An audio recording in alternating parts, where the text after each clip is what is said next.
आज चाहिँ मिठो चिकन बाउ बनाएर खाउँ है त। यो पनि म पहिलोचोटि ट्राई गर्दैछु। एउटा बोलमा तातो दुध लिएर थोरै नुन, इस्ट र थोरै चिनीलाई राखेर रेस्ट गर्नका लागि छोडिदिने। अनि हजुरहरूले मैदा पनि लिन सक्नुहुन्छ, तर मैदा चाहिँ त्यति हेल्दी हुँदैन र मैले आँटा लिएकी छु।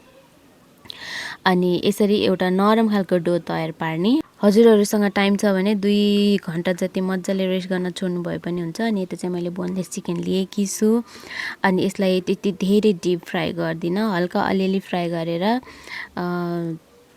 आवश्यक अनुसारको नुन मसलाहरू राखेर तयार पारेकी छु। रेडी भइसकेको छ यो पनि। अनि अब चाहिँ अघिको आँटालाई लिएर मोमो बनाउने भन्दा हल्का ठुलो गोलो बनाएर त्यसमा घिउ दलेर स्टिम गर्ने। हजुरहरूले देख्न सक्नुहुन्छ पाकिसकेको छ। अब चाहिँ यसमा केचप अनि मायोनिजहरू मनपर्छ भने त्यो पनि राख्ने। अनि यो चाहिँ मैले अप्सनल हो, मैले राखेकी छु काटेर। र अघिको चिकनलाई पनि यसरी राखेर अनि सबैलाई नै यसरी बनाउने छु।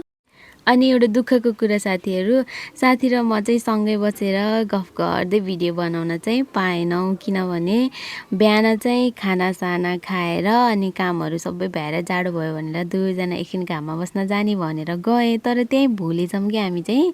अनि एकदमै टाइम धेरै गइसकेछ। अनि आएर बनाउने यताउति गर्दा चाहिँ अलिक ढिला भयो उसलाई फर्किनलाई। त्यही भएर यो चाहिँ अलिक छिटो बनाएको भएर चाहिँ यो त्यति फुल्लेको छैन। यो चाहिँ पछि बनाएको भएर चाहिँ कस्तो फुल्लेको छ क्या। त्यही भएर चाहिँ हजुरहरूले बनाउनु भयो चाहिँ नै पिठोलाई चाहिँ अलिक मजाले रेस्ट गर्नको लागि छोड्नु होला। फर्स्ट टाइम बनाएको मिठो हुन्छ कि हुँदैन भनेर चाहिँ थोरै मात्र बनाएकी थिएँ, तर अति नै मिठो हुँदो रहेछ। सो म फेरि पनि बनाएर खानेछु। Thank you so much for watching till then. See you in my next one.